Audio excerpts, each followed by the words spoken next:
Shanice Show. Yes, it is Wednesday. It is Wisdom Wednesday. So you know at 8 p.m. UK time, I'm going to be in the house with one of my guests. And today, my guest in the house is Brother Amos. And we are so delighted to have him join us today all the way from the United States of America. I do have another guest that's going to be joining us in the studio all the way from Kenya very soon as well. Welcome, welcome, Amos. How are you? It's an honor to be here, Sister Shanice. Thank you for having me on. Asante Sana. We really appreciate you for the show that you put forth every week.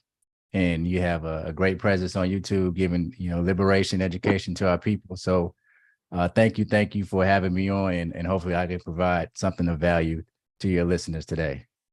Oh, I'm sure you will. And I'm just admitting our other guest who's going to be joining us shortly as well. I'll just bring in front of house so that he can introduce himself to the audience. So family, we welcome you as you come through the door. Let's welcome our guest, our other guest who's going to be joining us in the second half of the show, Brother Sayal. Greetings, Brother Sayal. How are you? Take yourself off mute, please. Greet the audience. You're on mute. Yay. Oh. Welcome. Yeah, thank you. Thank you so much, Sister Shanice. How are you? Very well, thank you. Delighted to have you as a guest on my show today. And how is Kenya? Kenya is fine. Kenya is fine. Today it's just it is cool.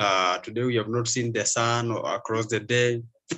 Kenya is fine. We are doing well. We are progressing well. Everything is okay. It is only that there's normal situation that is going on in every African country. The high price of essential commodities, imperialism, looting. So, but generally, I can say the black people are okay in Kenya today. We have not yet we are not yet experienced any chaos today. Right. Okay. Unlike Gabon, I'm sure everyone in the house is aware of developments in Gabon right now. If not, we're just going to bring you in so that you are aware of recent developments. Marcus Messiah Garvey said, "Look for me in the whirlwind or the storm." He said, "Look for me all around you. For with God's grace, I shall come and bring with me countless millions of African black slaves who have died in America and the West Indies, and the millions who have died in Africa to fight alongside you for liberty, freedom, and life." And true to his word, he has been sweeping his spirit.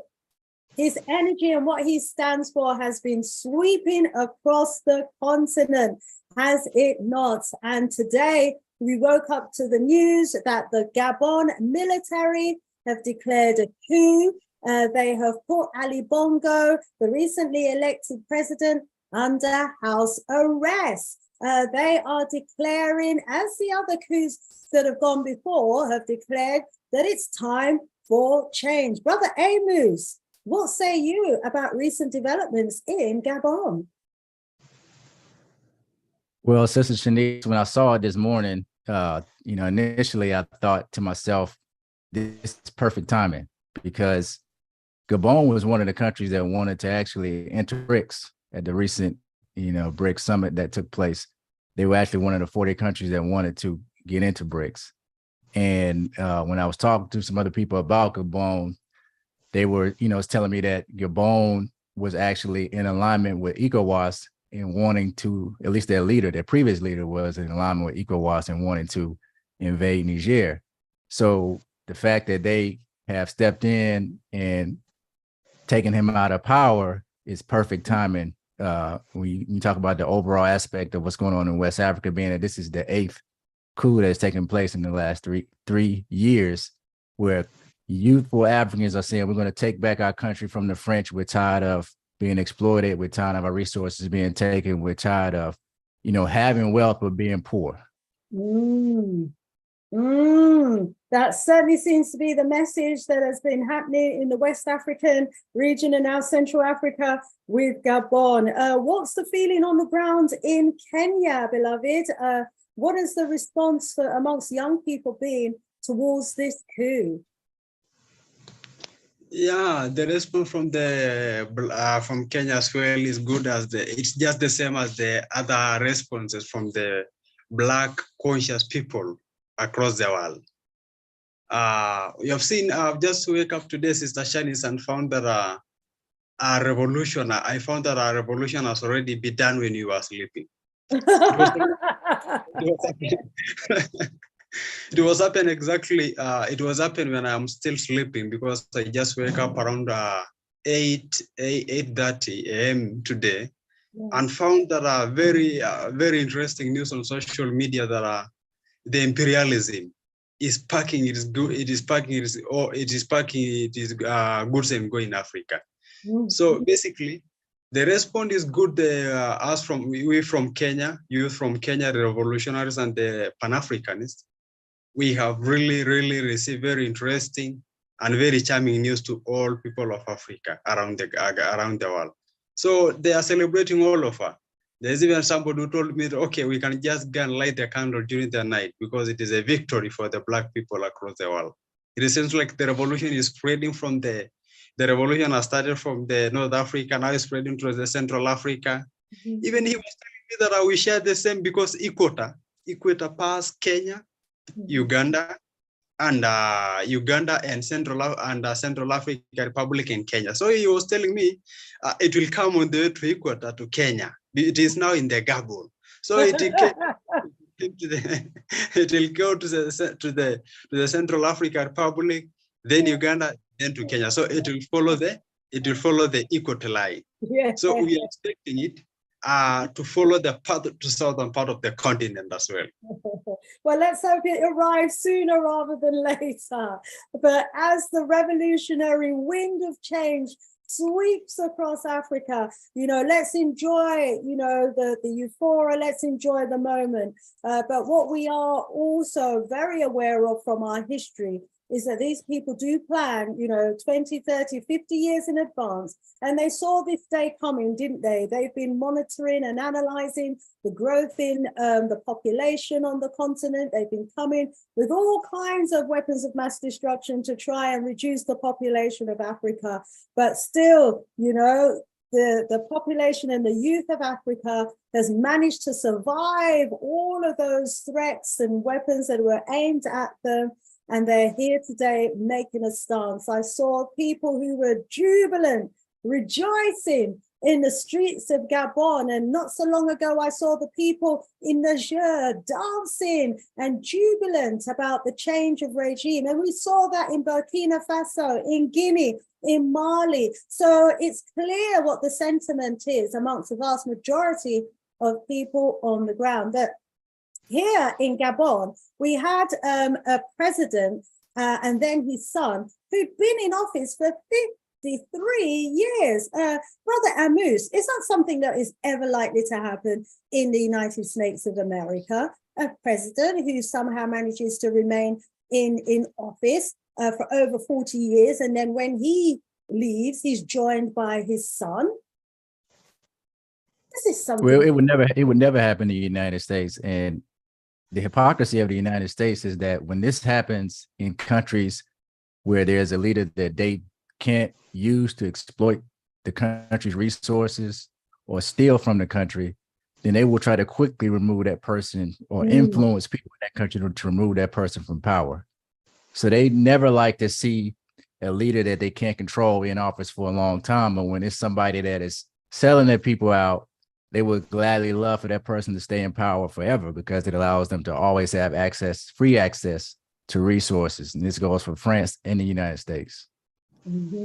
Isn't that the case? You just reminded me of the criticisms that they were hurling at Robert Mugabe and criticizing the length of time that he'd been in power for. They wanted him out. Do you remember? And I remember him turning around and saying, well, your queen's been in power for as long as I have. Why are you not protesting for a change there? But yeah, with Gabon, silenced because they were enjoying free access to all of the resources. What do you think the people of Kenya would have to say about the over 50 years, a president being in office and then his son for over 50 years? Yeah, I think the president for being in power for the 60 years, his father was in power. The one family was been in power for at least for 54 years.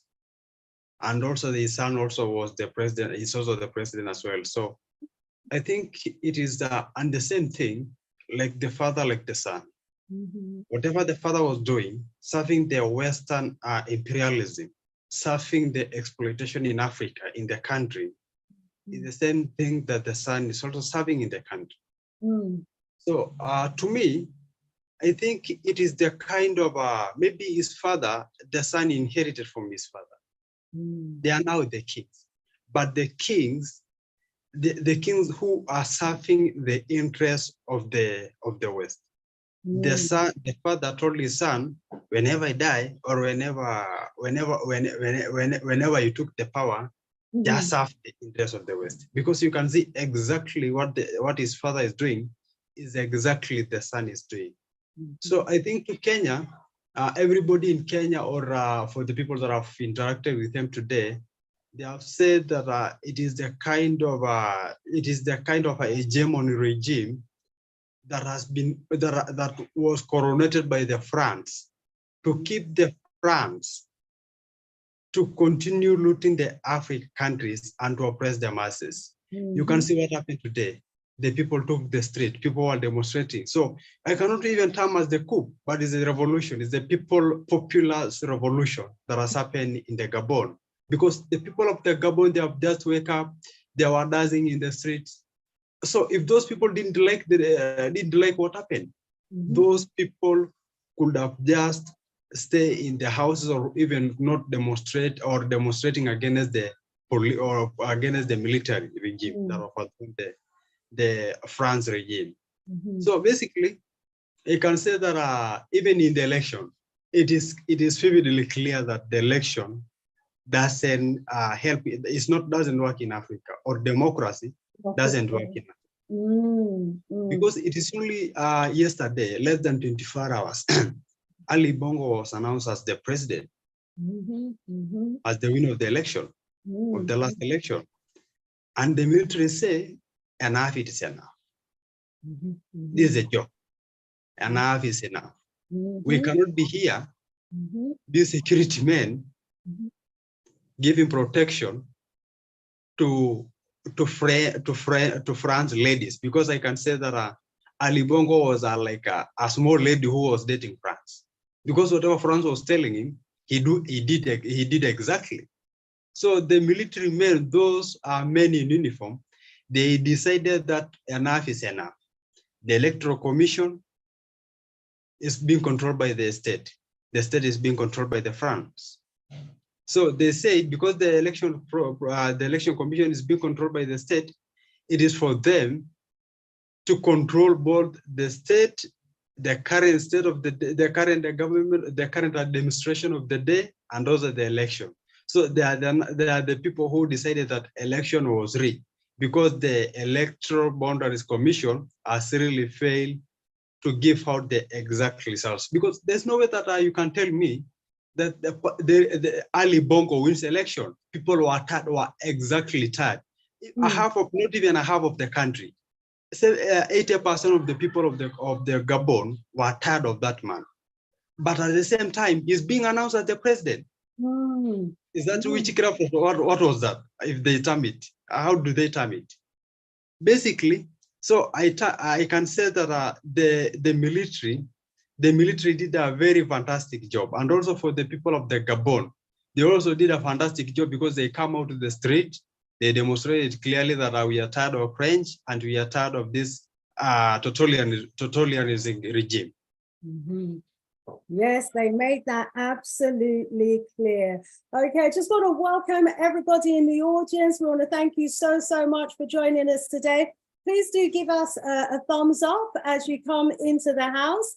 My chat's not appearing at the moment, but as soon as it does, I will greet you individually. But please do give us a thumbs up so that we can, increase the prospect of our works and our video reaching a wider audience. Okay.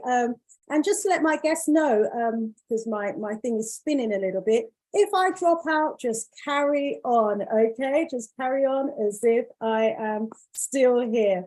So for the first part of the show today, we're going to be getting a presentation from our brother Amos. So I'll introduce him in just a second. And then we're going to be bringing back our brother Sayalel in the second part of our show. So hold tight and get ready for the presentation. But before I do, let me see if I can go over to the chat to see who we've got in the house. Yes, I can see that we do have some members of our beloved community in the house. Welcome, welcome each and every one of you. Great stuff so far. Welcome, so that you're listening in. Great to know that you're listening in. It's your lunch break where you are. Rise up. And Katrina saying hi. We've got Bobby E in the house saying the military in Gabon has ousted the Bongo dynasty. Yes, they have indeed. Natural Mystic, welcome, welcome. Good to know that you're watching us. Welcome, Mr. MC3 Black. Welcome, Katrina. Welcome to each and every one of you. We've got Go Traveling Abroad in the house. Haven't seen you for a little while. Missed you. Good to have you in the house, beloved. So yes, Black first, B1 first, all the way. So rising up, each and every one of you. Glad to have you in the house. Please do share the link. Let everyone know that we are live. We are ready to go over to our presentation. So get in the house, everybody.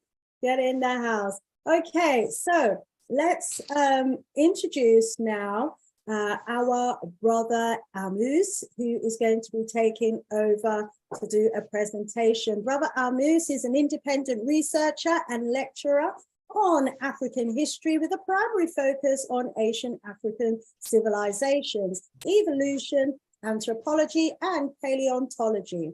Over the past 11 years, he has traveled to various countries on the African continent to conduct field research.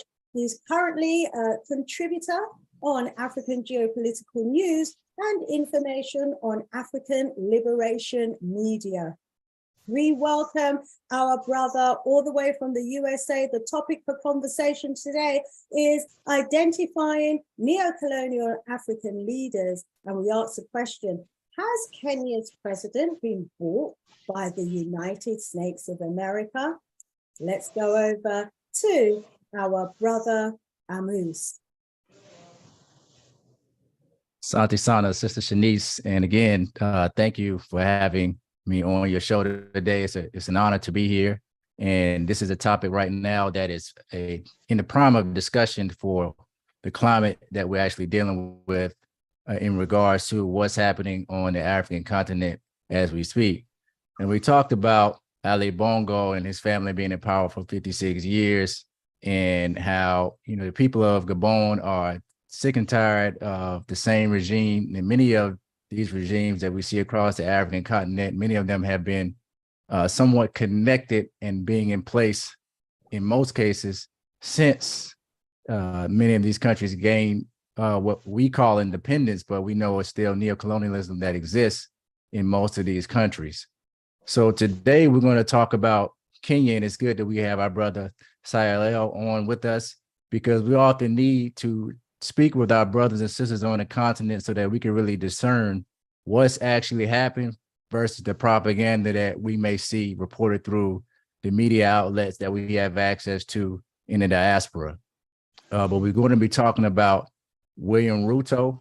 And I want to start by saying that, initially when William Ruto took office, my perception of him was one that I gained just from doing research on him online and speaking with brothers and sisters in Kenya.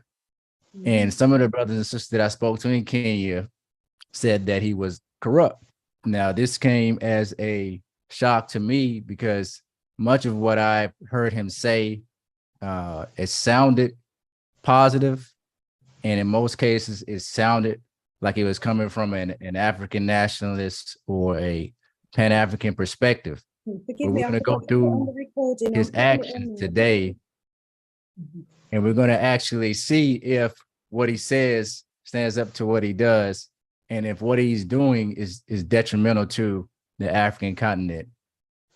Now, we talk about, how he got started. We all know his background, as being a chicken seller and someone who came into politics in the 1990s. But in the early 2000s, if we go back, we remember where he was actually charged by the International Criminal Court, and he got his case dismissed. And this had to do with the 2007 election that took place, where in that time, there was a lot of violence that broke out after the Kenyan opposition chief Raila Odinga accused President Kibaki of rigging his way to re-election. So Ruto was accused with holding meetings in his tribe in the Rift Valley to allegedly plan attacks on Kenyatta's Kikuyu tribe.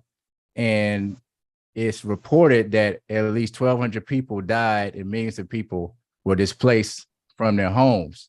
Now, this case and these crimes were initially dismissed, or the case was dropped, I should rather say, by the ICC due to the lack of evidence. And some people believe that this could be because witnesses, were threatened or bribed or, what have you. But sometimes, like I said, being in the diaspora and looking at the ICC, it's difficult for us to know if these charges were accurate or if this is Western propaganda. So I like to try to judge Ruto based off of what I hear him say and what I see him do. So initially, when he came into office, when he was elected in 2022, he spoke about a lot of positive things that he planned to do in Kenya. And one of the things that he wanted to do was he wanted to make life easier for what he called the hustler. He wanted to make it so that people could go out and improve their lives, even if they were living in tough conditions the way that he did. And he wanted to also relieve the country of a lot of its debt and bring in a lot of business opportunities to Kenya. So earlier this year, in 2023, one of the things that really sparked my interest in Ruto was when he made this speech about the US dollar. Listen to what Ruto has to say about the dollar and how he's trying to shift away from having to use the dollar into using Kenya's currency and using Kenya's banks.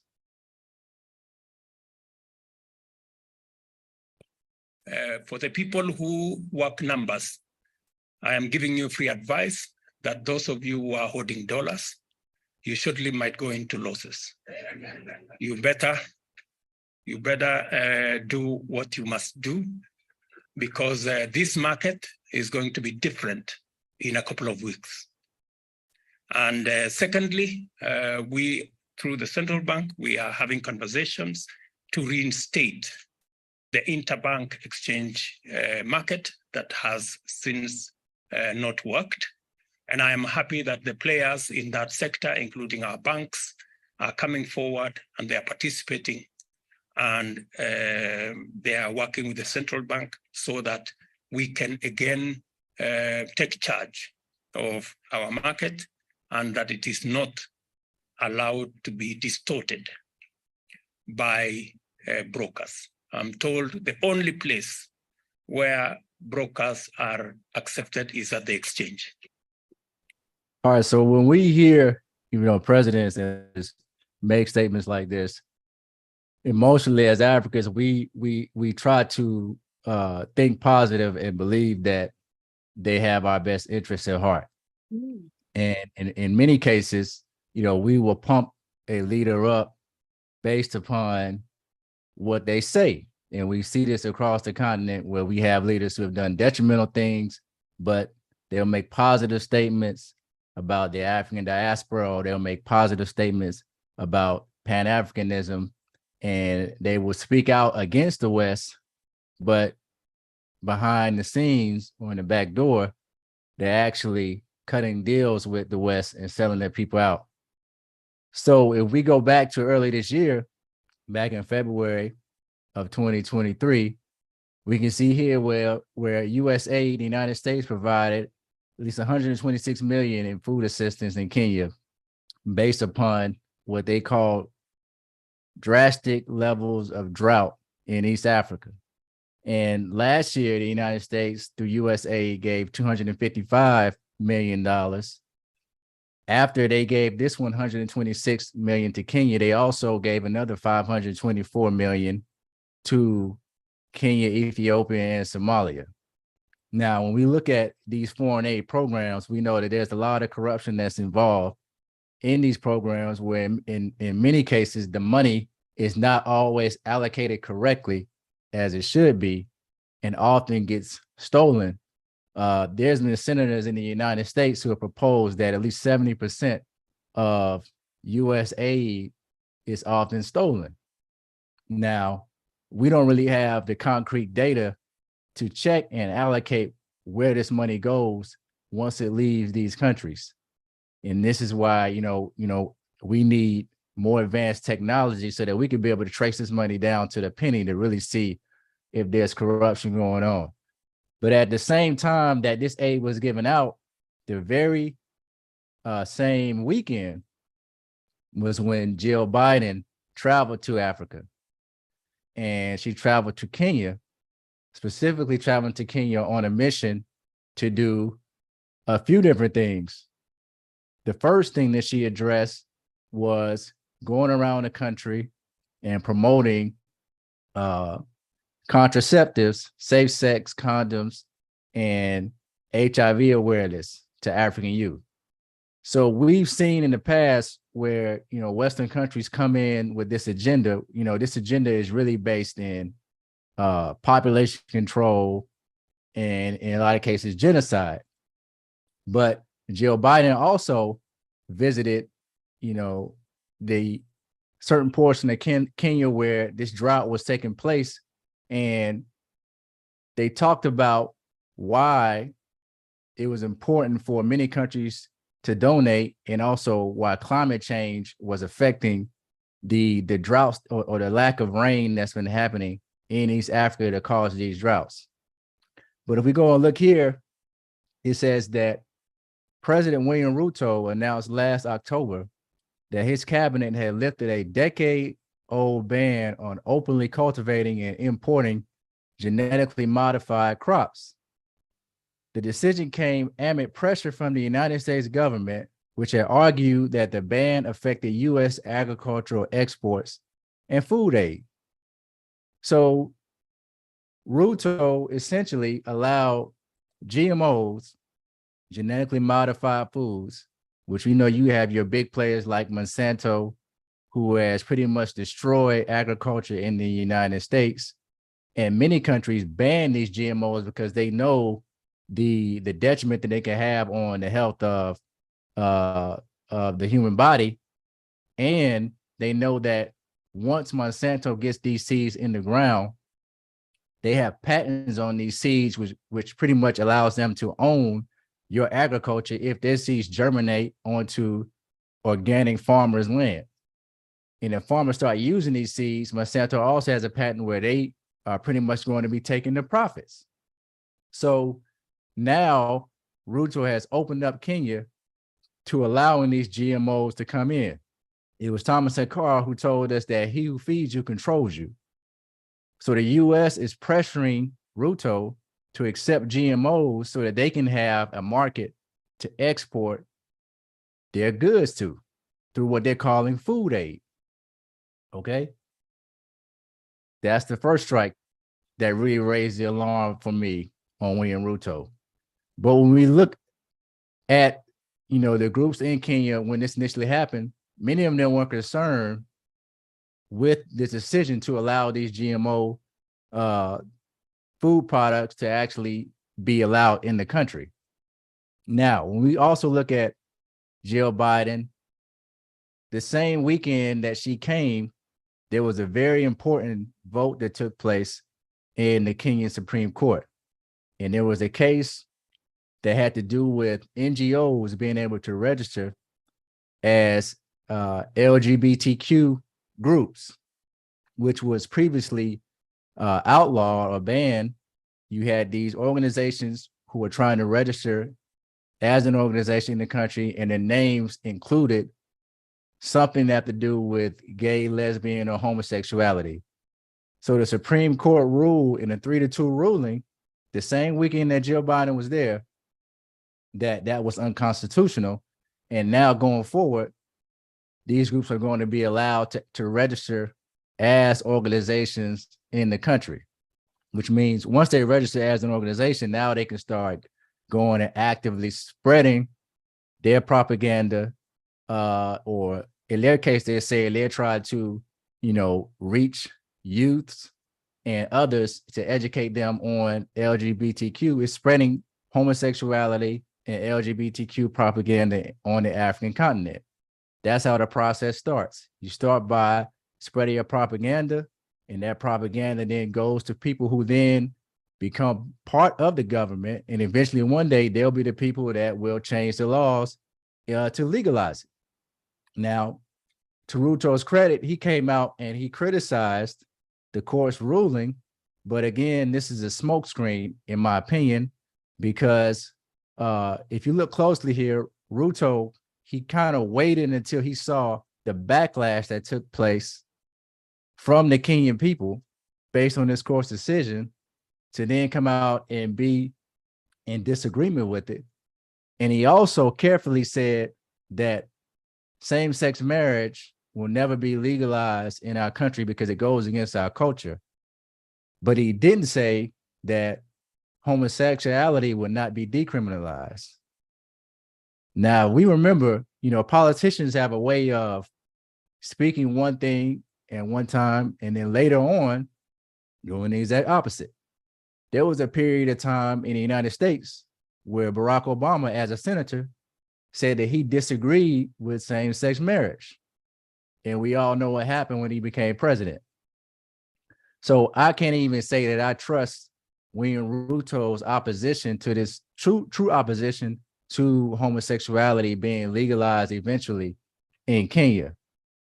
When we look on the economic front and we look at the trade deal, the recent trade deal that Kenya signed with the European Union, when we look at the details of this trade deal, when it took place, okay, this is going back in June.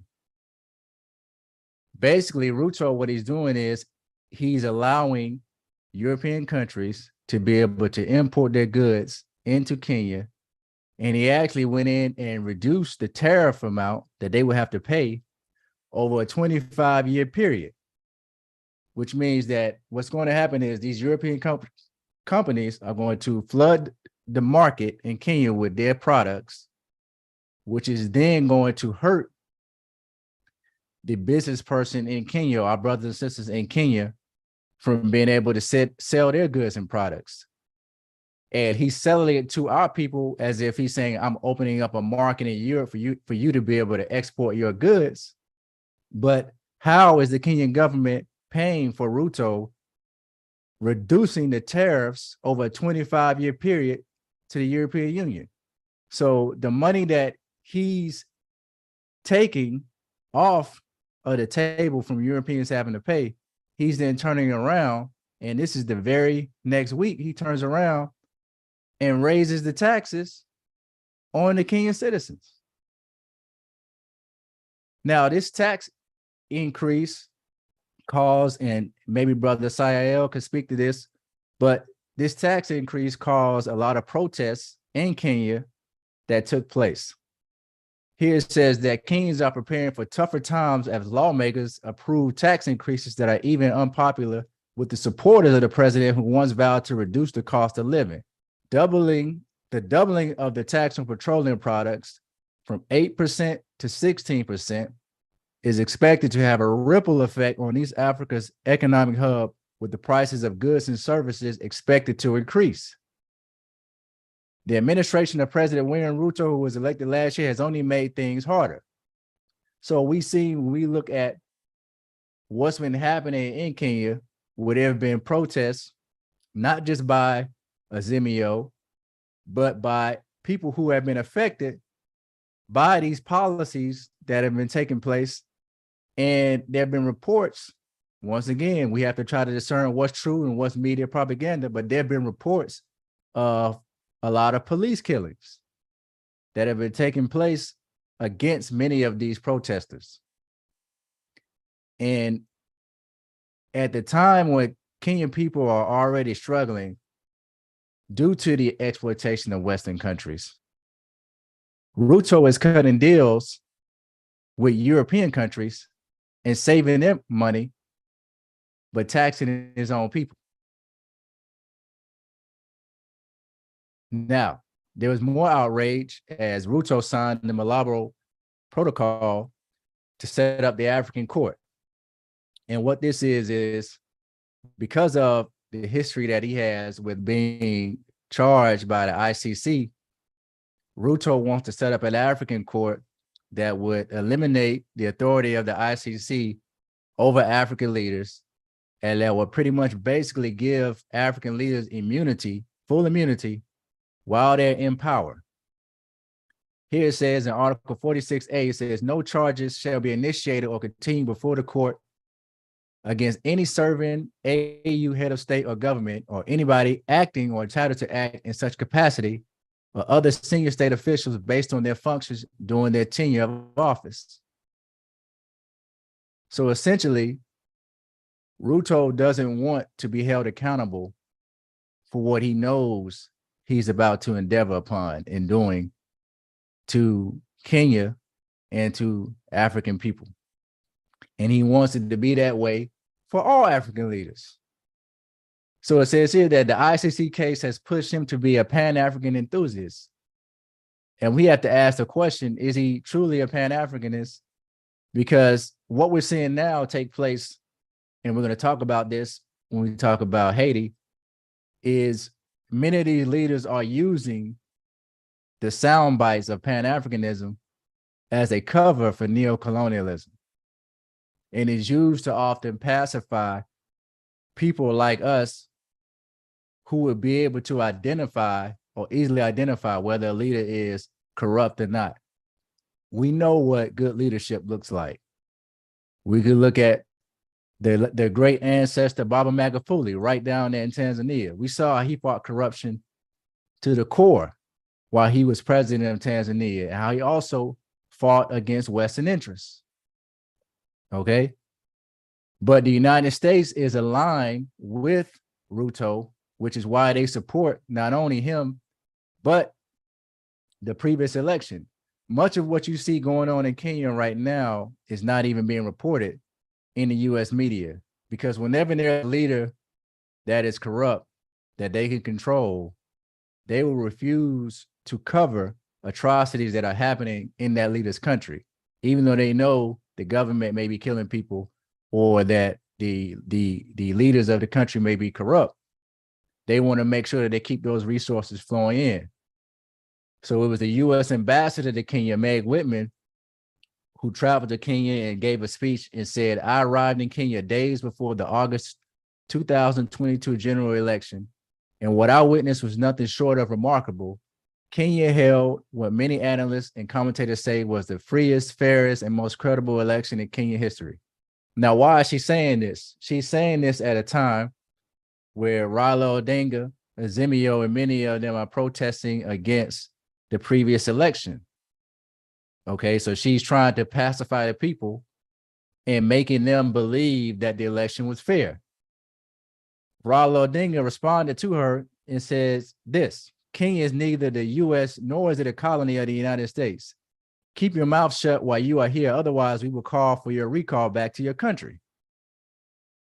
So he came out and responded in a way that really should, because she has no business coming to Kenya speaking about the Kenyan election. What did Ruto do?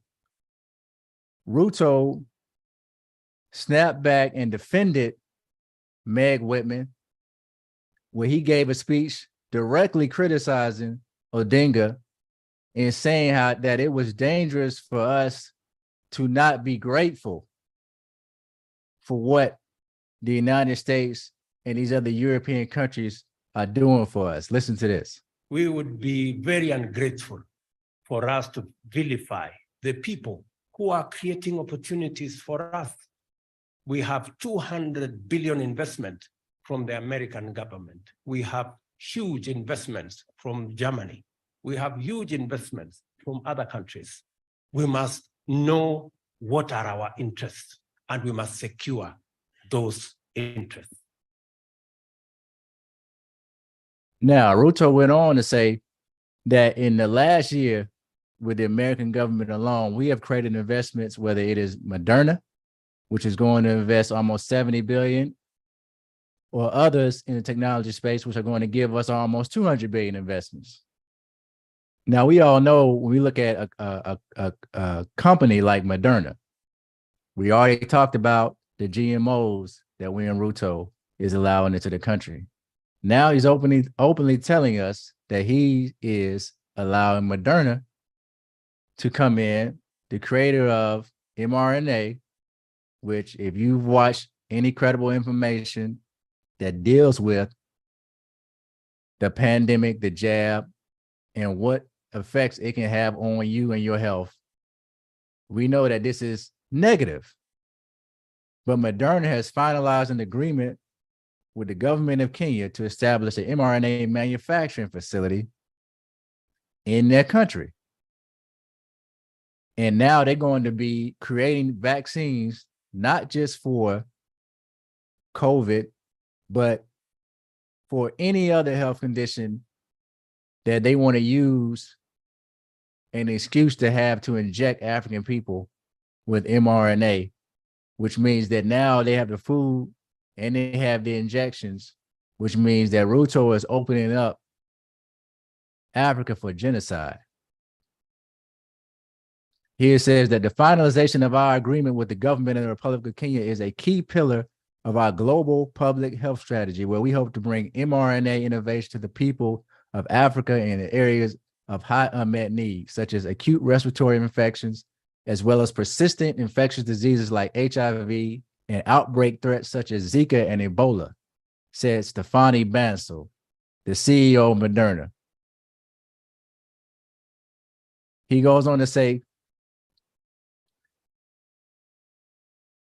this also demonstrates our confidence in the investment climate in Kenya and the importance of utilizing mRNA technology to build resilience in healthcare security in Africa. We are also grateful for the leadership of the U.S. Ambassador to Kenya, Meg Whitman, and Samantha Power in her role as administrator of the United States Agency for International Development of their instrumental support of this project. Now, Stefani Bansal is a Jewish Frenchman who is the CEO of the American company Moderna. And he's working with American diplomats to get this project done, which he was able to complete with the help of William Ruto, allowing them to come into the country. So the entirety of East Africa is now in danger based upon this decision by William Ruto. William Ruto says, we are excited about this milestone that brings to bear our efforts as government to sustain our economic model of facilitating investments that serve not only Kenya, but the African continent. My government commits to supporting this investment as a critical signal to the investment community that Kenya is open for business. So essentially what he's saying is that Kenya is open for genocide. Here it says that the investments creates the momentum to meet the $10 billion annual target under the government's manufacturing 20 by 30 vision, where we plan to grow the contribution of manufacturing to GDP to 20% by the year 2030 from the current 7%. The government of Kenya has championed and accelerated the investment agenda to grow foreign direct investment levels from the current levels of 448 million annually to 10 billion annually, making the country's goal the continent's most ambitious agenda to attract investments as an enabler to job creation. Moderna's investment signifies confidence in the business environment in Kenya and readiness to support foreign and local investment in the healthcare sector, as well as Moderna's ongoing commitment to global public health. Moderna will operate under a special economic zone status, or SEZ, signifies Kenya's increasing focus on the SEZ program as a key enabler of economic growth. Now, when I looked up this special economic zone status, basically what this means is that Moderna is going to be allowed to come into the country and operate. They're not going to have to worry about getting an operator, developer, or enterprise license. They will also be tax exempt, which means that they won't have to pay any taxes to the government. Ruto already raised the taxes on his own citizens to take care of that. Duty exempt, they're going to get work permit facilitation, and they have protection and repatriation of profits. So all of the profits that they make, they can send them back to their home countries under protected status. This is the definition of selling your country out through exploitation. It was the great Kwame Nkrumah who told us that American and European companies connected with the world's most powerful banking and financial institutions with the consent of African governments, entering upon major projects designed to exploit new sources of primary products. In some cases, these are allied to long-term ventures for the establishment of certain essential industries. In the main, however, they are confining themselves to the production of materials in their basic or secondary stages with the object of transforming them in mills and plants owned and run by exploiting companies in the metropolitan lands. So Kwame Nkrumah told us this in the book that he wrote, Neo-Colonialism, The Last Stage of Imperialism. This was over almost 60 years ago, but yet we're dealing with leaders now who are still operating the same way, opening up the door for exploitation on the African continent.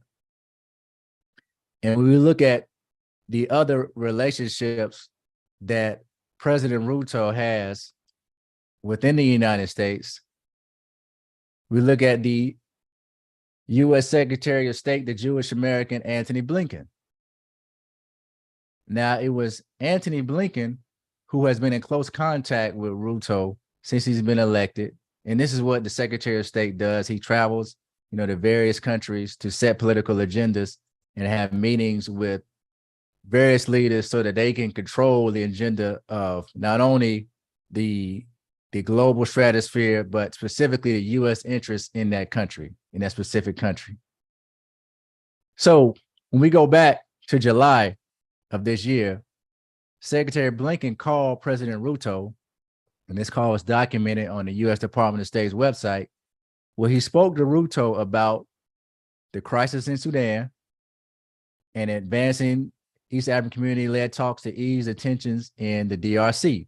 We know that Ruto sent 1,000 troops to the DRC, supposedly to fight against the rebel groups, as they would call them, that we believe are sponsored by Rwanda to control the resources of the Congo. But when I look back at this now, it's hard for me to believe that Ruto actually sent those troops in there to do that. Or did he send those troops in there to keep the destabilization going so that the U.S. and all of these companies in the U.S. can still have free control over the resources in the Congo? But it says that the secretary also encouraged peaceful and constructive dialogue to resolve political differences in Kenya. Additionally, the secretary and President Ruto discussed Kenya's positive consideration of leading a multinational force in Haiti. So essentially, Blinken is calling Ruto saying, we have this situation in Haiti that we're going to need troops from your country to go and deal with. But he's making it look like Kenya is the one who is volunteering themselves to go and assist with this situation. Now, the same day that this call took place, we can go to the media outlets or excuse me, a few days after, today, this is July 29th, August 1st, we had this report in Al Jazeera says Kenya considering leading a force in Haiti. So essentially that call took place, the call was made, Ruto then accepted, and now we have these reports coming out that Kenya is planning to send 1,000 troops to Haiti. Here it says that on Monday, the U.S. Department of State welcomed the Kenyan government's willingness to lead a potential mission and said Washington will introduce a UN Security Council resolution with Ecuador to authorize the deployment. Haitian civil society groups have widely opposed such a move, however, citing past problems caused by foreign intervention and fears that the international community will be propping up Haitian officials seen as partially responsible for the country's crisis. So when we look at why many people in Haiti are against foreign groups coming in, we know the detriment that the quote unquote UN peacekeepers, we heard reports of many people being raped in Haiti. All right. We can go back here. It says that awareness over foreign deployment stretches back to Haiti's independence from France in the 1800s.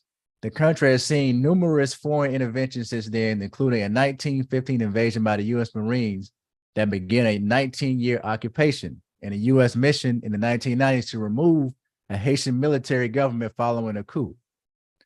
More recently, UN deployments in Haiti have widely been viewed as failures. UN peacekeepers sent to the country after a devastating 2010 earthquake linked to a cholera outbreak that killed about 10,000 people, and UN troops who withdrew from the country in 2019 have been linked to sexual violence against Haitian women and girls. Civil society groups cited that those past interventions, as well as fears that another foreign-led mission could prop up corrupt Haitian officials. Now, our sister Azili Danto, the leader of the Free Haiti movement, has been very vocal and outspoken about what's going on in IAT. And she came out on Twitter and made the statement that once foreign troops arrive on Haitian soil this time around, the colonizers hope to never leave again. Of course, the Kenyans will be replaced shortly afterwards by other nations in an infinite rotation of troops under the command of these warmongering colonists. She also said that the parliamentary groups that the UN or US calls gangs in Haiti are the white colonizers of Al-Qaeda, ISIS, and the Mujahideen. The US, their PHT, KK puppets, and the Syrian Lebanese overseer oligarchs furnish weapons to these Haiti death squads and train police and give them their marching orders. Now, when we talk about, this word oligarchs, we often hear this. Many people would say, Russian oligarchs, Syrian oligarchs, Haitian oligarchs. We're talking about the billionaire class, the rich people that live in these countries. And the majority of the time, they're Jewish. That's not an opinion, that's a fact. Anybody that goes and does the research and actually looks at these people's background, this is what you'll see. So it was very interesting that the US is a country that is quick to sanction another leader of another country or people that they know are aiding and abetting what they call terrorism in another country. They're quick to put a sanction on those people, but they've yet to sanction people who are responsible for this in Haiti.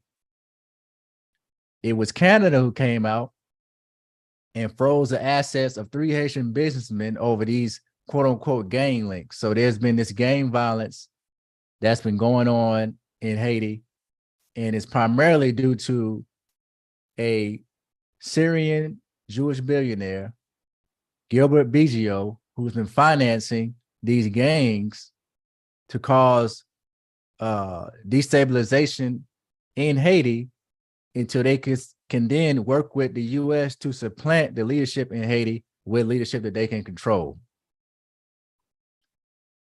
Here it says that Canada's government said it would freeze any local access to 3 high-profile Haitian businessmen accused of supporting the country's armed gangs, the latest measure targeting those linked to the Caribbean nations' criminal groups. The sanctions target Gilbert Biggio, chairman of Haitian industrial conglomerate GB Group, as well as prominent leaders, Reino Deeb and Sharif Abdallah. Now, why is it that Canada is providing these sanctions and not the United States? Well, because the Zionists in the United States are working with BGO, and there's been documentation of him having a tax haven in the United States where he stores a lot of his money. So Canada sanctioning BGO has zero effect on him continuing to be able to operate this plan. So on one end, you have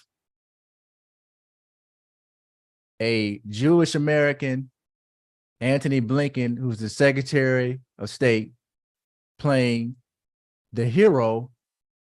And on the other end, you have a Jewish Syrian who's the consul, the Israeli consul in Haiti, billionaire in Haiti, who is the villain. And this is a strategy that they use a lot of the time where they'll play both sides of the fence. But William Ruto is offering up African soldiers through the direction of the United States to go into Haiti, invade the country, be used as cannon fodder so that they can gain control and colonize the country. This is a major red flag. And it's nothing really that anyone can say that can convince anybody that this is not treason to African people. And it's interesting because the current prime minister, or the current, I believe, secretary of Haiti, came out and made a statement that this was an act of African solidarity. So we know that he's also being used as a puppet to promote the agenda that they want passed in Haiti. He's being used as a pawn to promote this as some type of Pan-Africanist agenda, when in actuality, this is a Zionist agenda that's being used to steal the country's resources and take back control and colonize the country. Now, when we look at what we talked about earlier at the top of the program, the coup that's been happening in Niger, one of the first leaders to come out and openly and actively condemn the coup was William Ruto. And not only did he come out and condemn the coup, but he actually supported a full invasion of Niger so that President Bazoum can be restored to power. The Republic of Kenya joins the rest of the world to condemn in the strongest terms this unconstitutional act that subverts democracy through a coup d'etat, and calls for the immediate release of President Mohamed Bazoum, who is reportedly seized by members of the presidential guard. Now, I agree with Brother Sayalel, who said that these shouldn't be called coups, they should be called revolutions.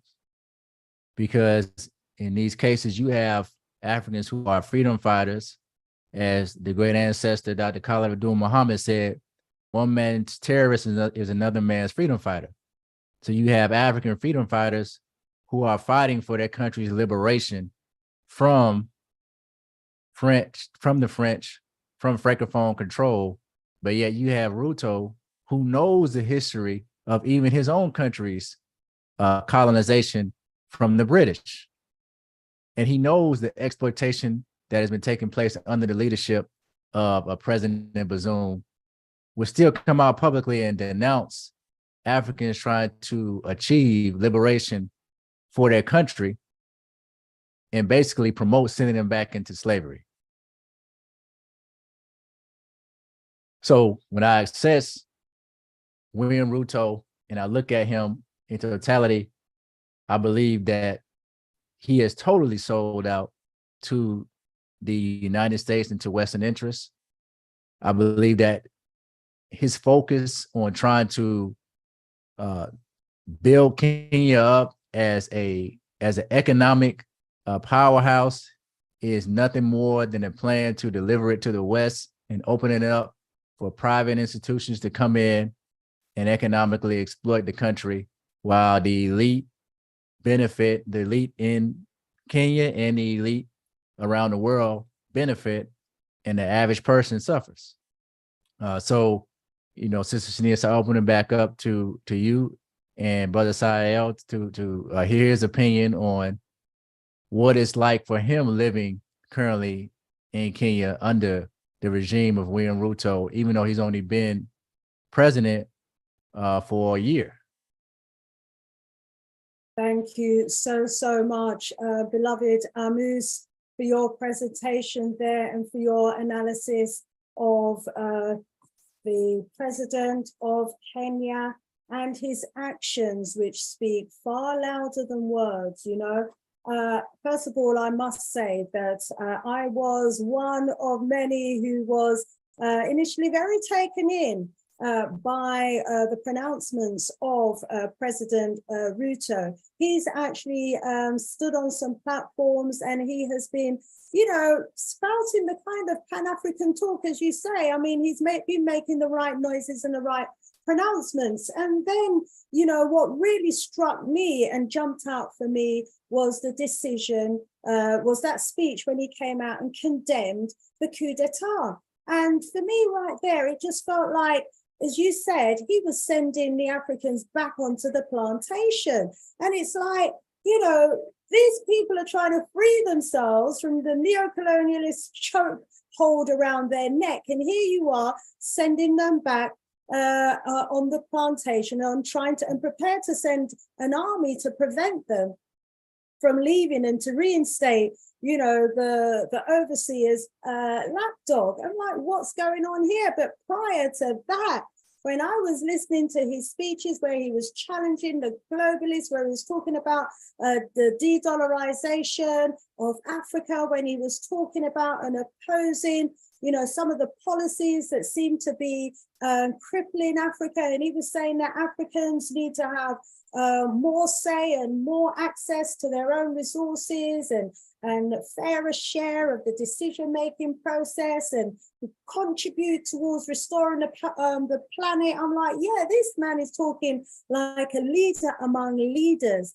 But when he said that, you know, we should restore Bazoum and kick out the military that have overtaken the country, taken back the country of Niger, I think for me that set alarm bells ringing as well. But I must say I was warned when I did cover, you know, his great pronouncements. There were those on my show that said, don't get too happy about him, Sister Shanice. There's more to this man that meets the eye. But they didn't go into the detail as you just did. And my gosh, you have just leveled, I've calculated here, about 18 charges against President Ruto, each of which need to be investigated. And, you know, it's a crime against his own people. If all of these charges that you have outlined here, which seem to be substantiated with articles and documented evidence, it's treason. Mm-hmm. I am flabbergasted. I was just about to bring in Sael, and he seems to have dropped out. Hopefully he'll come straight back because I want to go over to him.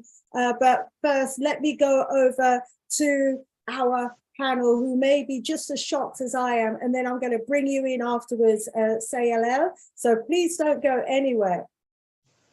Wow, you know, let me go over to the panel. Let's see. So you are being thanked. I should have thanked you so much as well myself. Constructive Economics, thank you. Says Amos, thank you so very much for your eloquent presentation. And thank you, Sister Shanice, for using your platform to bring awareness to our people. You know, that's what I'm about. That's what I'm here for. Thank you so much for joining us. There's been quite a lot of conversation that's been going on in the audience, and someone's just commented, I see, and said, well, you know, Ruto is a fool. You know, is he really a fool, or does he think that he can play all Africans? you know, does he think he's smart? I'm just so shocked. Afrijamo said, we are all taken in, we're all taken in by the smiling Ruto, and she is so obviously devastated and disappointed. Rise up, Sister Afrijamo, good to know that you're in the house. Brother Ruto, Obiaman said, Ruto hit us like a breath of fresh air, but it was really stale breeze. Isn't it just? Wow, wow, wow. He had not just me, for Brother A. Musa, just thank you for your presentation. Obiaman says, if you read into how Ruto upstaged Kenyatta, you will see he is highly deceptive, being highly deceptive. Wow, Mundele, he was one who warned me, says, your true and faithful brother Nusi, the Congo leopard, warned you. Yes, you did. You did warn me. Let's grab our brother Salal while he's, oops, no, I was looking at the picture of him on YouTube. Yes, you did, Mandele. You warned me.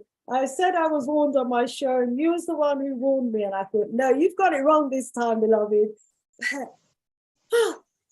Hi, flabbergasted. Brother Salal, were you able to hear the presentation that was delivered by our brother Amos? Yes. Thank you so much. And may the ancestors bless my brother, bro Amos. I can see that the spirit of ancestors are still awake. May the ancestors bless you and add you more knowledge and more intellectualism in you. Because I can see that whatever you are just talking is just not a conspiracy or a conspiracy theory. It is something that you have been doing investigation now for a while, because whatever you have been exactly talking, it is exactly what is exactly happening on the ground. I was even shocked. I was even thinking, if you are a Kenyan, I was asked, because the comrade monitors step by step, a point by a point. Whatever he is talking is exactly what is exactly happening on the ground. I was even shocked. I was about to ask, or is this a Kenyan? If this is the way that you are following the African countries, the current African countries' affairs, then it means that you must be a very good and a great freedom fighter, and as well as the historian. Because I can see that even the way that you have well documented. So whatever the brother have just really said, there is something that I can complain or say that it was a false investigation, false accusation. We are the people on the ground. We know exactly what is happening. I've never fought, because I know that those who fought decides nothing.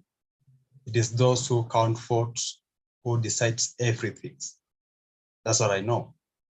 So so people in Africa, we can just go to kill the line, but at the end of the day, it is the system that chooses the people that they want. But it's not the real vote that you have casted into the ballot box that will decide who will be the next leader. So basically, I will say for what brother just said, mostly I would like to start where that have been always being disappointed, or maybe the people are being brainwashed, because I think it was the Martin Luther King said that the social media is the most powerful weapon on earth. It can make innocent guilty and guilty innocent. That is vice versa. So now in this case, that we have seen a lot of things that are happening in Kenya. Many people died in Kenya. Now people are languishing in poverty. Now the cost of living is very high. People are not even able to pay the electricity. The electricity has been doubled since Ruto came in power. It is exactly 1 year now. 1 year and around 15 days since Ruto was sworn in. So basically, what I'm saying is that as the people of Africa, we have really to wake up. We don't have to believe on the media propaganda, because I was really annoyed to see a lot of people, these are revolutionary and the Pan-African group, spreading propaganda, calling William Ruto a Pan-Africanist. I was really shocked. I was really shocked, because there were a lot of propaganda, media propaganda, calling Ruto a Pan-Africanist. First of all, I have to start from where my brother started, is that Ruto was just a chicken seller. No. That is a false story. And everybody can Google. In 1992, Ruto was the leader, of the regime, which we call KANU, the second president of Kenya, by Daniel, who was called Daniel Toroitich arap Moi. William Ruto was the youth leader. KANU means Kenyan African National Union. That was a political party at that time. It was 1992, right? So Ruto was the leader of that party. Ruto at that time had an access to State House. Just imagine for now, Ruto was at that age, was exactly, because Ruto was born in 1962. Ruto had an access. Ruto was born around 1962, yeah. Ruto had an access to State House. He was exactly around 23 years. So just imagine somebody who is 23 years, but he has an access to stock with the president. Is that person a hustler? Is that person poor? He was a leader at that time of youth for KANU. We call it youth for KANU at that time. So basically, after the university, he was 23 years at that time. So after the university, he joined the politics immediately. And I wonder which kind of poverty do we talk about? If you can go to school, if you can go to primary school, if you can go to university, we have not get any information that Ruto was sponsored to school, was sponsored or was being paid by somebody school fees when he was in the school. It is their parent. So Ruto has never come from the poor background. You have people who you know that they came from poor background. But now people are just assuming the real story. Now they are spreading propaganda. So I can refute that. For those who have been spreading that Ruto was a hustler, no, I totally denounce that Ruto has never been a hustler. Ruto has never been a hustler. Secondly, this man has been the member of parliament.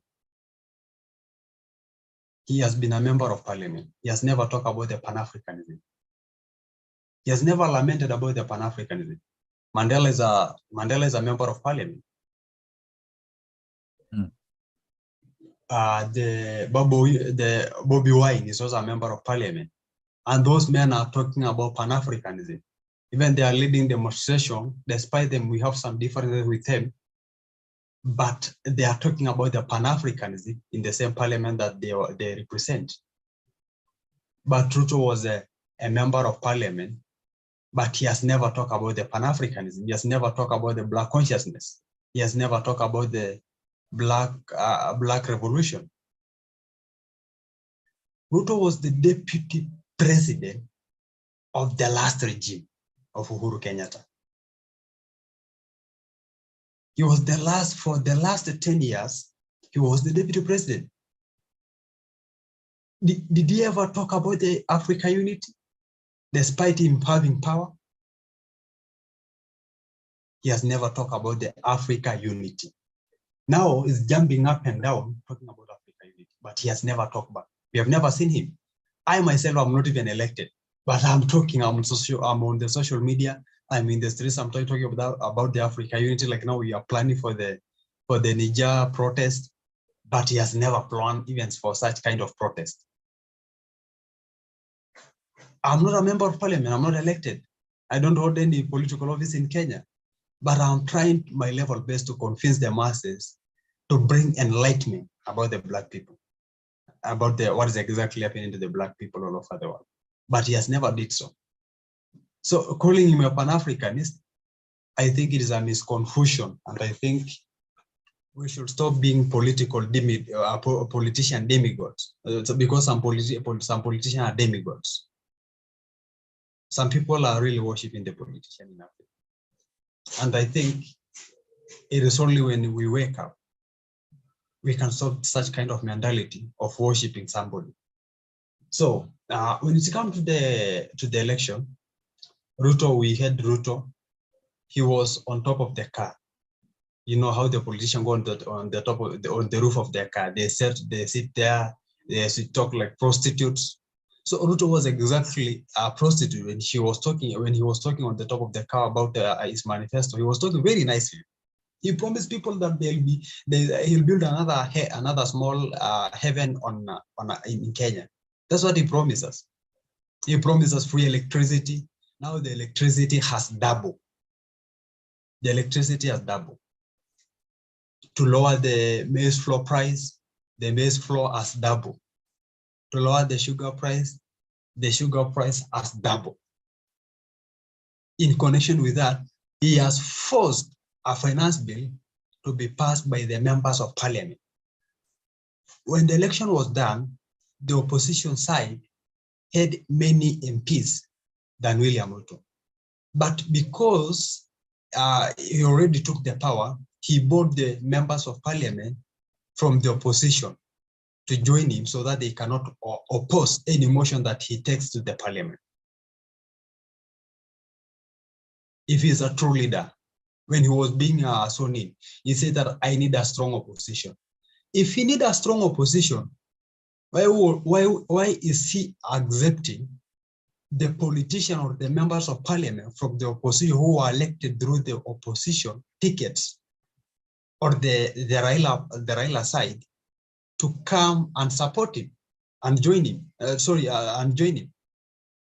it's just whatever he's doing is just playing his card very well, conning people, because a lot of members of parliament, they have been bought. They are now, nobody's now talking about what's exactly happening in the country. Even when people were killed in the protest, they came out and congratulated the police. Even Ruto himself, you can Google, Ruto congratulated the police for killing 32 civilians. Not even 32. Yesterday, there was the day before yesterday, there was a man who succumbed. So it's around 50 people died in the protest. But William Ruto and those members of parliament from his side, they came out and support and congratulate the police for killing the innocent people and armed civilians.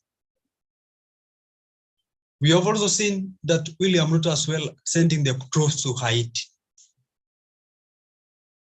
He's sending the troops to Haiti. The American troops are already in the Haiti. What is he sending the troops to do in the Haiti? Instead of helping if he's a true Pan-Africanist, instead of helping the people of Haiti to overthrow the oppressive regime, the United States regime in their country is giving the same regime support of the police brutality. Those police killed people in Kenya. Do they think they'll spare our brothers in the Haiti? They'll also slash them. They will also kill them. Those police are brutal. And those people, you know that they are state machinery. When they are being told, go and shoot, they'll probably go and shoot. Civilians are not trained. They are armless. So those police, they'll go and do exactly what happened in the last month in Kenya. They'll go and do exactly what they did last month in Kenya and do in the Haiti. We have also seen him as well talking about the government of Sudan. He was warned by the government by the military leader in Sudan. He was being told that people are dying of poverty in your country because of the lack of food in your country. But you are here saying that I want to restore peace in Sudan. But in the real sense, it's not a restoration of the peace in Sudan, but it is I think it is keeping the America exploitation, is keeping the America exploitation alive in Sudan. But the real agenda is not about the restoration of the peace in Sudan. So he was warned. The general told him, in case you come to Sudan, you will see how we'll do to Kenya. He went down because those military leaders, they saw Ruto was being used by the US. So they said, in case Ruto in fact send the troops to Sudan, they'll also sell the troops to come to Kenya. So because of that very cruel response, he calmed down. He never went there. As we speak, we have thousands of troops in Kenya troops in Sudan, in DRC Congo. But there is no clarity why those police were sent, or the military were sent to Sudan, to Congo. Those military police, they went there to protect the interests of the whites. We have not seen the Kenya as an independent country that's going to quell the riots that are, or the killings that are happening now in the DRC Congo. So they went there in collaboration with the UN. So is that a Pan-African that we are talking about? On the other hand, as well, my brother, you have also stated that Ruto is also a spanner boy to Macron. This man called Ruto is a spanner boy to Macron, because when the Niger government was overthrown, Ruto was the first sellout to wake up and condemn. Why did he wake up and condemn? Yet he knows that the people of Nigeria are tired of this dictatorship regime, Bazoum. Why did he wake up and start complaining? Yet he knows that the people are already tired. He saw the people jumping on the streets, celebrating on the streets. But he's still talking about the president. So this Ruto, it means that Ruto is protecting the Macron interest. If he didn't support the coup, then he's probably supporting the Bazoum, the president of Niger, the one who was overthrown, who is keeping the France imperialism in Africa.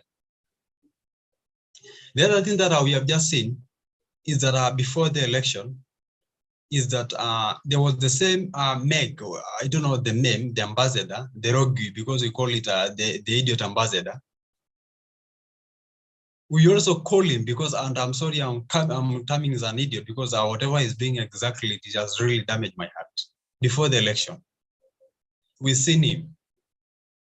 Before the election was announced by the Electoral and Boundaries Commission, we saw her came in vividly and addressed the media, advising the citizen of the US to not go to some part of Kenya because there'll be chaos, where the opposition leader came from. So how did she knew that Ruto was being won election before even the body of election announced him? But she made an alert to the American citizen that they should not go to where we call Kisumu. She mentioned some parts. So how did she knew? So it means that Ruto is just there because he was not voted by the citizen, but he was just uploaded there by the imperialists. That is a very clear statement, because I cannot just go, even an ambassador from Kenya cannot just go to US and start saying that Kenya should go to St. Lucia, they cannot go to Miami, Florida, because they might be violent, or Washington or Texas, because they might be violent. And those places that the US ambassador indicated in Kenya is the places that Raila Odinga came from. So those people, they know they are known that they might be raise chaos. But thanks my people in Kenya, that at that time the country was very, very, very cold. The chaos never erupted in the places that he mentioned. It is only after election where Raila Odinga announced, the opposition leader announced the demonstration, the chaos erupted. But when the imperialists announced the demonstration and also mentioned the places that might not be safe, the demonstration never happened there. The chaos never happened there at that time. So you can really, for an intellectual person, you can really know who was beyond Ruto president, who was beyond Ruto victory. It was the white imperialist. Before the election, we have seen Ruto with the same ambassador, rogue ambassador, because she's very rogue, with him taking photos before the election. So that can really tells you, even before the election was conducted, she was with that woman. The same ambassador that came and said that there will be chaos in Kenya. So what does that tell you? It means that we don't vote in Africa. In Africa, it is the white people who decide who will be our next leader. It is they are the one who blow their own puppets. So those are things that the ambassador did to Kenya. Of late, we also seen that the ambassador came to Kenya and she said that I was in Kenya even before election, and Kenya held the most free and fair election. The most free and fair election. Where can that woman get guts to lament about the Kenya election?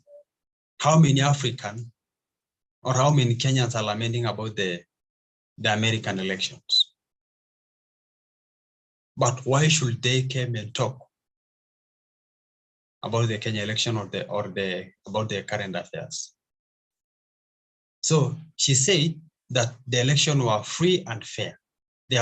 She has never seen free and fair election that the one that are held in Kenya in 2022.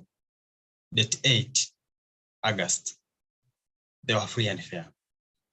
She never complained about the extrajudicial killing by the police. She never talked about the media freedom, because a lot of media people some of them were tortured, some of them were brutalized. She has never talked about that, as they claim to be the mothers of peace. Whatever she talks is about the free and fair election. They didn't talk about the democracy, the freedom of expression. Demonstration in Kenya are allowed under Article 37 of the Kenya Constitution. The Kenya Constitution allowed the peaceful picketing demonstration, Article 37 of the Kenya Constitution. But Ruto turned it and said, since the opposition are doing demonstration, there will be any demonstration that will be allowed in Kenya up to date. So the CS for Interior plus William Ruto, they came clearly and say there are any form of demonstration will be allowed in Kenya.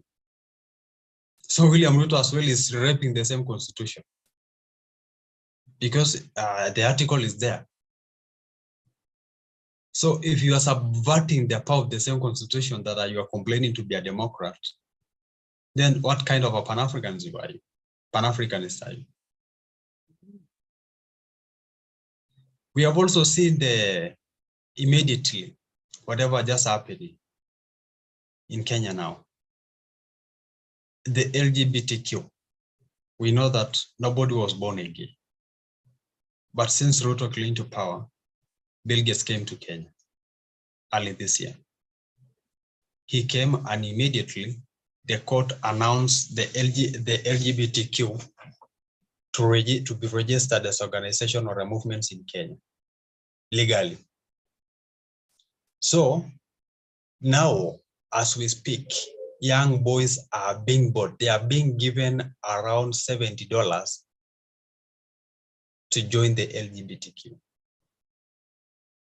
The first payment is $200. I've done my investigation. Even I'm filing a petition to the court. They are paying everybody who want to join LGBTQ $200. That's the first payment. That's a down payment. Then monthly, you'll be paid around $70. That is around 8,000 Kenya shillings.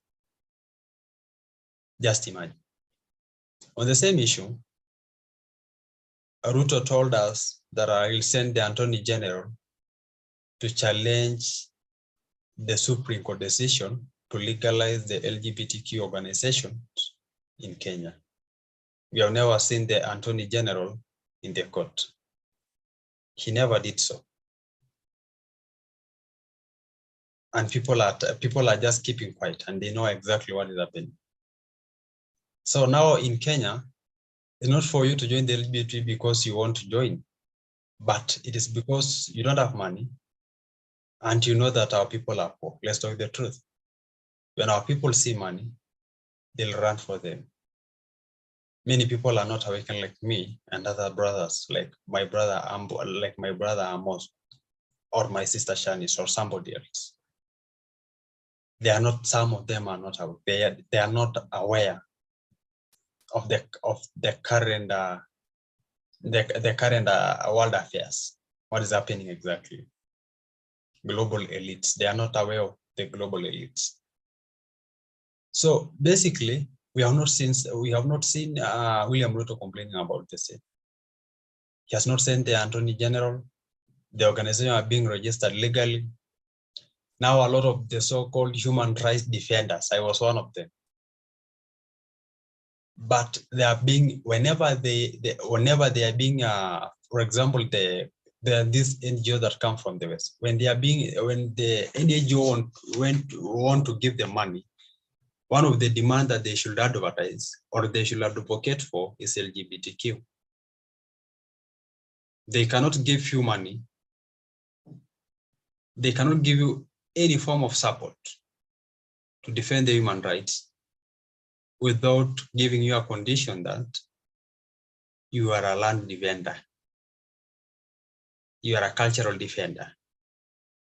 They say, okay, you are an environmentalist activist, but you must support the LGBTQ so that we can give you money to support your activity, your environmentalism agenda. So that is exactly that is happening. So a lot of NGOs are in Kenya, and every NGO, even there's a movement, and I'm not a coward, and I'll say it so that they can control me, but because I'm a revolutionary and I'm always ready for anything. There are a lot of movement, like the one calling himself Africa Rising. Just imagine, they are calling themselves Pan-Africanism. They are calling themselves a Pan-Africanism movement, but at the same time they support LGBT.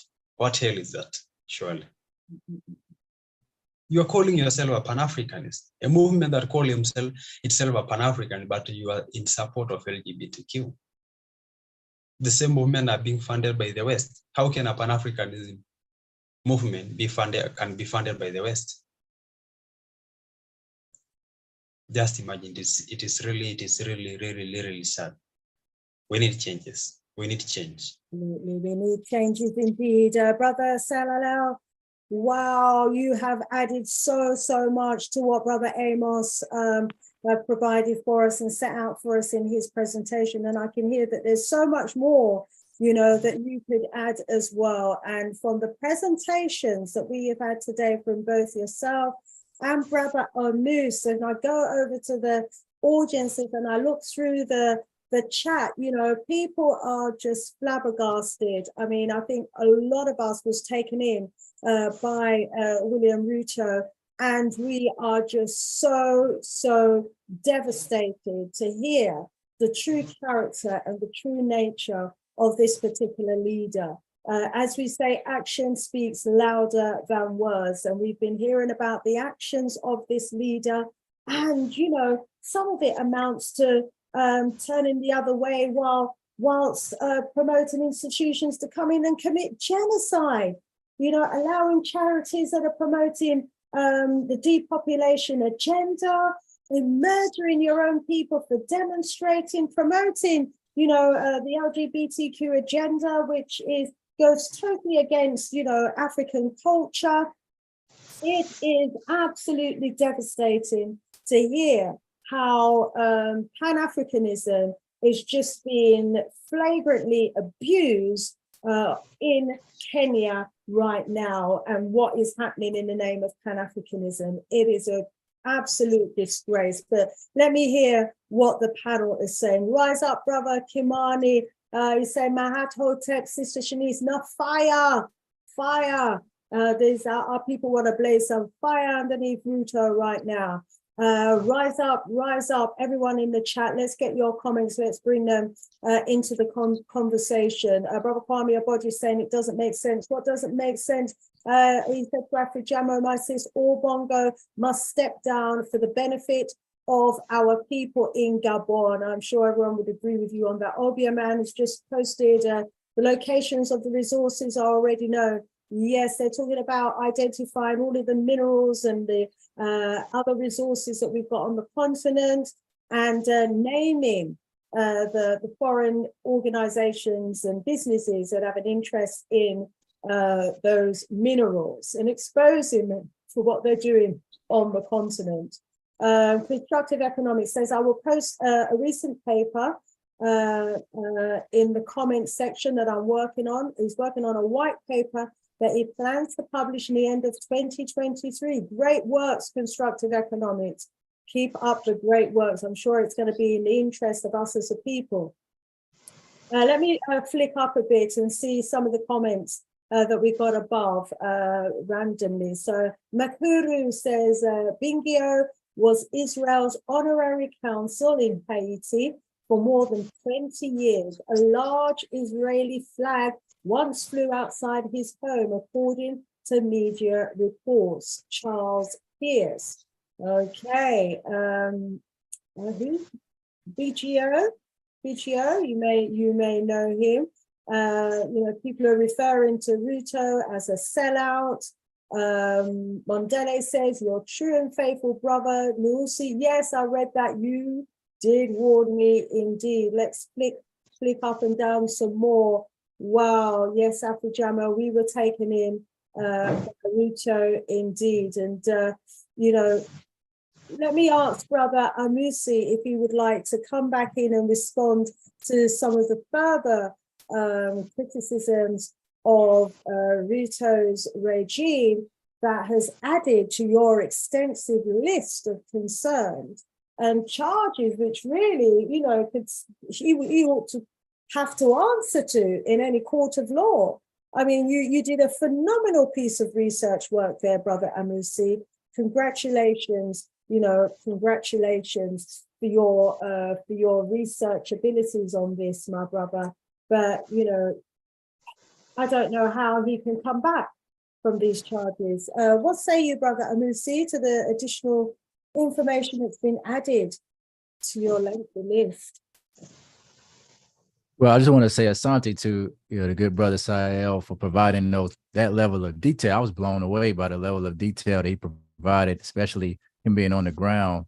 I was not aware that there were NGO groups paying brothers $70 to $200 to promote and accept the LGBTQ agenda. And this goes back to what we talk about when we talk about the Western media. Being in the diaspora is only so much that we can research unless we actually travel to, various countries to do on the ground field research.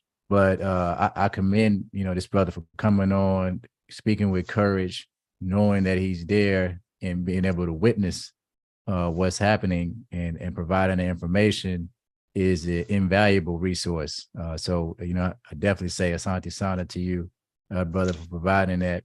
And he also spoke about the situation in the Congo, which is what, it's a topic we talk about a lot because, the Congo is pretty much the centerpiece for, many of the resources on the African continent. And as he stated, when Ruto sent the troops into the Congo, it was simply to uphold, the white imperialist agenda, to give them access, continued access to the Congo's resources. Also, when he mentioned about the election and Meg Whitman being there in the country and making those announcements prior to Ruto being selected, I mean, that's invaluable information. So I appreciate you, brother, for sharing that.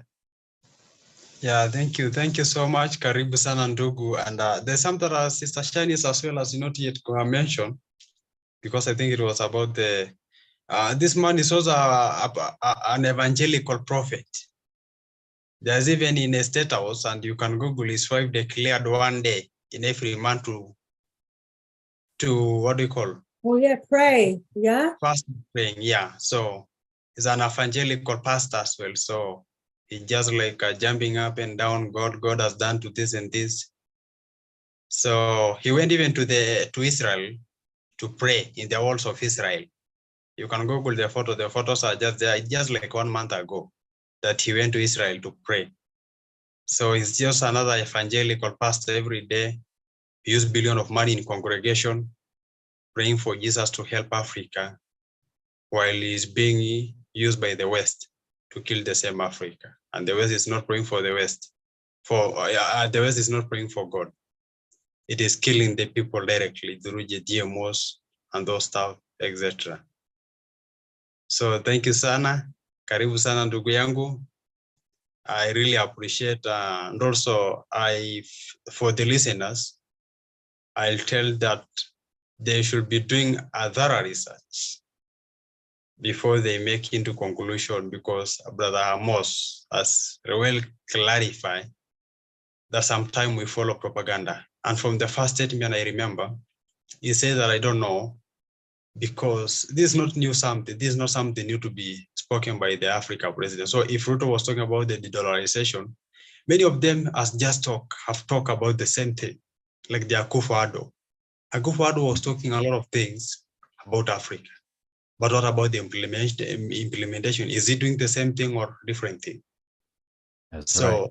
Let's be very keen, my brother. I'm very keen on that point you mentioned, and Africa must take it very clearly. That even there, I was even Googling their president Akufo-Addo was also talking about Africa unity, advocating for Africa unity. He has their power, but he's doing the total different things. So in the same case, Ruto, we should know that he's also a puppet and he's doing exactly different things. Life now in Kenya, for those who can visit Kenya, life is terrible in Kenya. It is horrible in Kenya. Even in East Africa, the life in Kenya is very terrible. Last day we seen the Tanzania government was loving to Tanzania president Samia Suluhu was loving the Kenya economy. Was loving at the Kenya economy as well. Many countries which are surrounding Kenya, they are laughing to Kenya. They are saying that the inflation is very high. So thank you so much, my brother. Continue telling people the truth and continue telling them to stop doing a lot of research. Let them not believe on the conspiracy theories. Let them be the great researchers, but not the believers of the Western media or the Western propaganda or the media propaganda as well. Thank you. Asante sana. Asante sana. Thank you so much. So for those of us who may have joined us late, my goodness, family, Brother Emusi, followed by Brother Sael, have given us an extensive list of major concerns, that we now have about William Ruto. First of all, in terms of the US aid program, I mean, my beloved, do you want to give us a brief synopsis, or should I do so from my notes, Brother Amusi? For those who may have joined us late, there's a list of charges that you need to be aware of, and a list of very serious questions that William Ruto needs to answer to. And it, for me and for everybody in the audience from the comments, is evidence beyond a doubt that he seems to be working more for the interest of the neo-colonialists than for his own people. Wow. Do you want to give us a brief synopsis about that, Amusi? Well, earlier we definitely covered, in addition to the US aid, the corporate interests in his workings with the EU on a trade deal with allowing private organizations like Moderna and Monsanto free and open access to Kenya and Africa. And I think one of the takeaways that we have to have is when we talk about identifying neo-colonial leaders, we have to look at who they're associated with and who supports them. And if Western countries are in favor of a leader, then that means that that person is selling the country out. If this person is associated with a lot of Israelis or the country of Israel at all, so you have Israel and the United States, if they're associated with these countries at all, more than likely they are selling the country out. And they're puppets of those Western countries. But more importantly, if you are against a revolutionary movement on the continent, as William Ruto is against what's happening in Niger and across West Africa, then we know for sure that you are aligned with the West and Western interests. Absolutely. We've got Miss Greenwich in the chat. She's saying every African has to study the ideology of Prophet Marcus Messiah.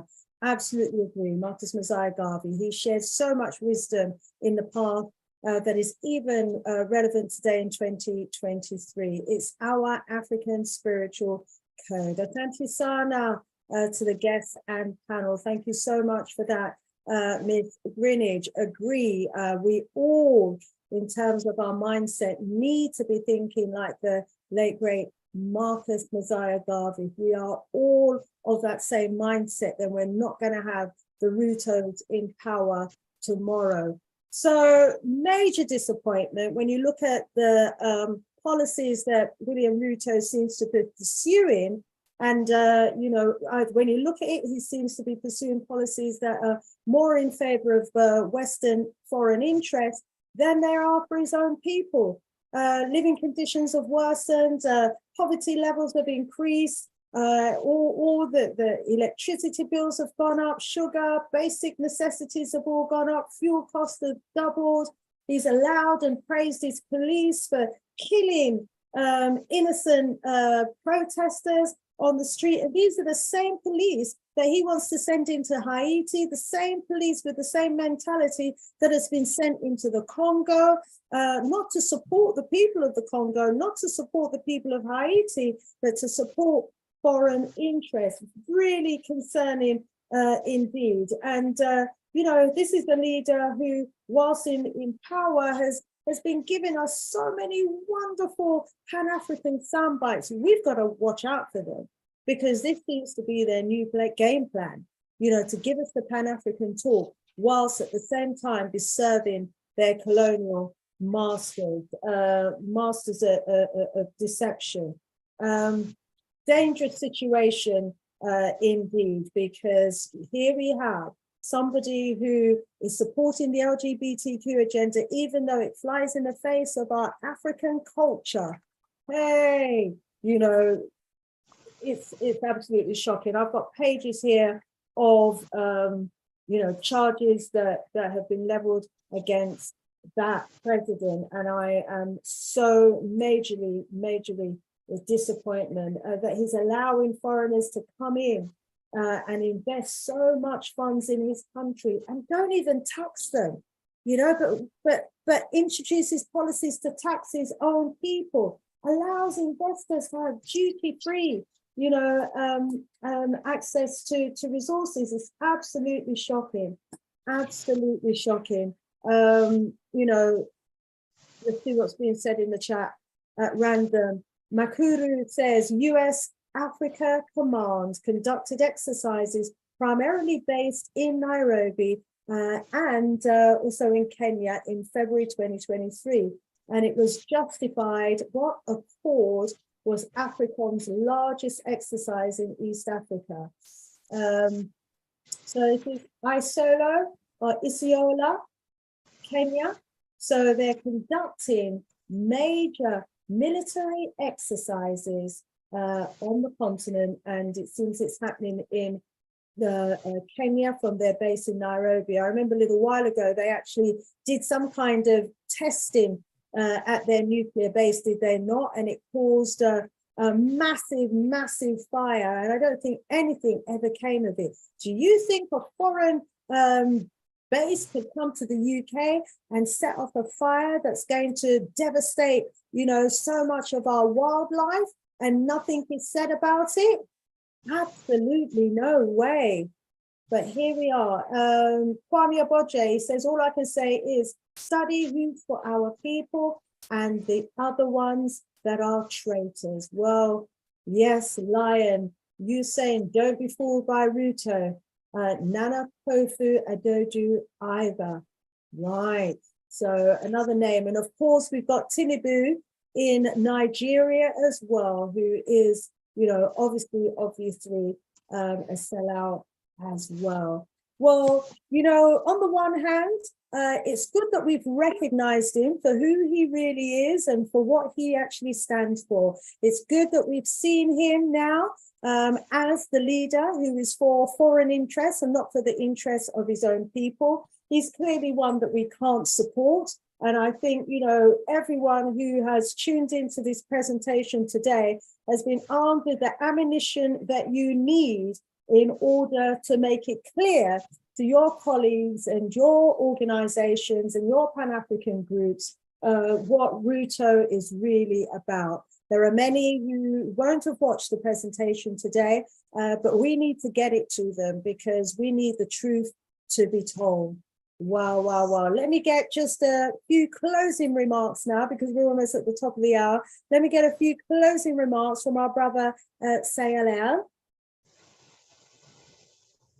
Yeah, what I can say is that I can really thank the listeners as well I can thank the Honorable Queen, Sister Shanice, for bringing this platform for us so that we can discuss and air the issues that are really affecting Africa and the current Africa affairs, and as well as to connect people across the world, telling them the truth, bathing them with the truth, and also giving them water that is full of the truth as well. So I really appreciate, and I think for us, we are really awakening. This is a kind of a mental awakening. It's not a must for us to go into books, but if my brother, somebody like Brother Amos is there, I think we don't even need to go to books. We can just come and listen to him. Already we have the whole knowledge or the whole content of the book of history. We have the whole history of Kenya. Then it means that as well that he can even give us other content as well. So I really appreciate, and what I tell them is that the revolution that are happening in Africa, they are spreading. There's Arab Spring. There was an Arab Spring Revolution. There's another Africa Spring Revolution that is spreading across the continent. It was started from the western part of the continent and now spreading to the central part of the continent, and also divided into two. I know one, it will come to East Africa, where I am now. The other one, it will go to the down Southern Africa. So basically, we can't oppose such kind of a revolutionary action. We cannot even call it a coup, but we call it a revolution, successful revolution or the people revolution. So whenever I see somebody complaining about the same, I term that person as a counter-revolutionary. Mm. So let's continue building the strength of Pan-Africanism. Let's continue talking about peace, loving and caring each other, struggling for the betterment of the Africa. If, for example, you wake up and you found the revolution is happening in your country, just join the revolution. Our ancestors were not cowards. Mm-hmm. They joined the revolution. That is the reason why we have the little fruits that are we enjoying. We call it independence. Mm. So for us, they led the revolution. For us is to pick the revolution from where they have left it. Mm-hmm. So basically, I urge everybody, if the revolution, because I can see the revolution might happen in the next couple of days, that's what my ancestors are telling me, in another country that is next to Central Africa. I think we should join hands together, as long as it is the people revolution. Okay. Let's subscribe to the Black consciousness ideologies. Uh-huh. Let's read more book about the Africa Revolution. Mm-hmm. Thank you so much. I hope I'll see you soon, Sister Shanice. Yes, indeed. Peace and love. May the ancestors bless you and protect you from the other part of the world. Thank you. Asante Sana, thank you so much. Beloved Sister Didi saying, how do we get him out? How do we get Ruto out? But you know what? I think spreading the real truth about Ruto until it gets to his population and his people will definitely do the works. The young people will know exactly what to do. The young people have been proving themselves. And as our beloved has said, there is a revolutionary wave that is sweeping across the continent and it's going to reach the eastern part of Africa. And by the time it does, everyone should know the truth about this president. Thank you so much. Brother Amusi, amazing piece of research there. I didn't think you'd be able to convince me that, you know, Ruto wasn't this Pan-Africanist. Well, I've been listening to his speeches. I've been fired up by his speeches. Yes, Mandela, you didn't warn me. But yeah, I was like hoping that he would be wrong. But my, you have set out for me charge after charge after charge after charge. He is so deceitful. The sooner he goes, the better. Some final words from you, Brother Amusi. Asante Sana, Sister Shanice, for having this platform and allowing all of us to be able to communicate, especially having the illustrious brother Sael on to join us. He provided a lot of depth of knowledge that we all need, and we need this type of clarity because the time that we're in now, we have to be able to discern, as my brother stated, we don't want to follow the conspiracy theories. We want to actually get to real information that can help us take real action.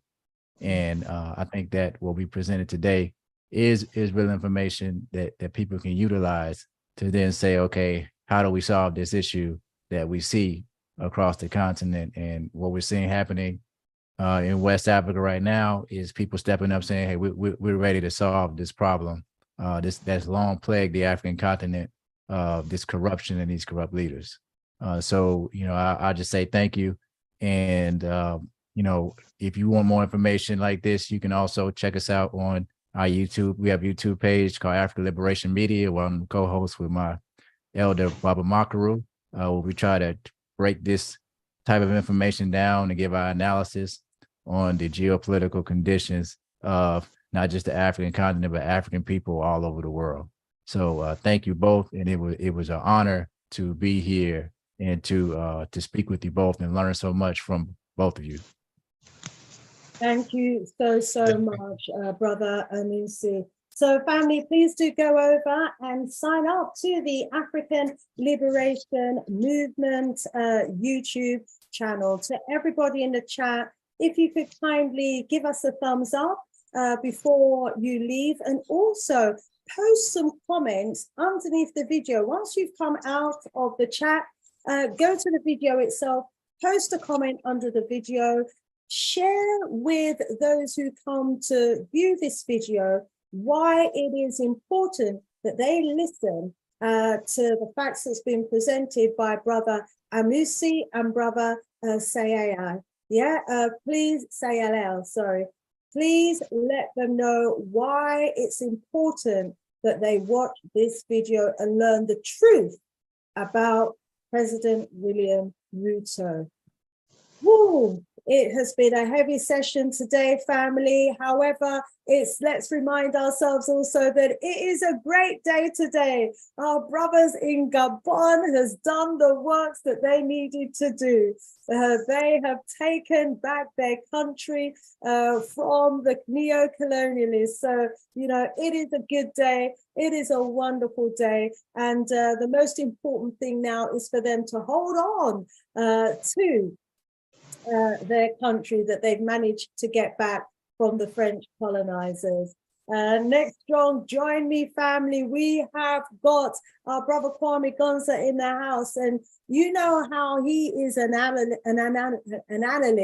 and he has predicted that this would be happening. He was saying, you know, he's been monitoring revolutionary movements for the last, 300 years or so, and he was charting the patterns, and he's going to remind us of the patterns of events and show us, you know, why these revolutionary moves that's happening today was destined to happen. But what we've got to make sure of is that the gains that we get from the revolutionary movement today is not lost tomorrow by some short-sighted kind of move on the part of the military leaders. And so as individuals, as citizens, as people who want to see a better tomorrow for Africa, we have got to be vocal. And to those of you in the UK, if you're in London, join us tomorrow. We're going to be protesting outside the French embassy